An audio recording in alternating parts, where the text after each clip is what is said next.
सरिला अनंत अंबानी पदयात्रा 30तम जन्मदिन में 170 किलोमीटर पदयात्रा शेष होईछि। गुजरात जामनगर ठारू आरंभ होइतिबा पदयात्रा द्वारकार द्वारकाधीश मंदिर में शेष होईछि। आध्यात्मिक पदयात्रा रे तांको सहित सामिल होइतिबा समस्त शुभेच्छी को से धन्यवाद जणाइछन्ति।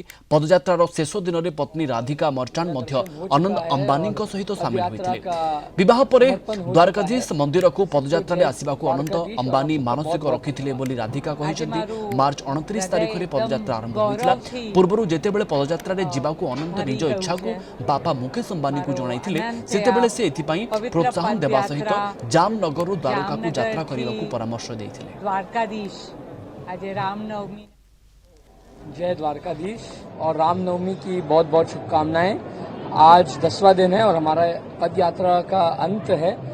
आप सबको श्री द्वारकाधीश आशीर्वाद दे और मेरा दर्शन हो चुका है और पद यात्रा का समर्पण हो चुका है। सबको जय द्वारकाधीश और आप सबका बहुत बहुत धन्यवाद। आज मारू हृदय एकदम गौरव थी भरी गયું છે।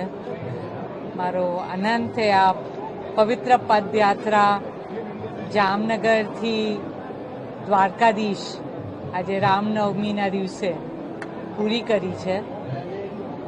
માનું દિલ એકદમ આનંદ ही આનંદ છે।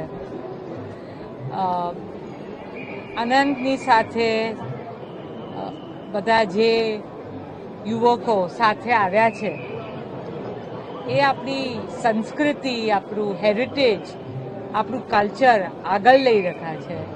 તો એને માટે મને ખૂબ જ ગર્વ થાય છે।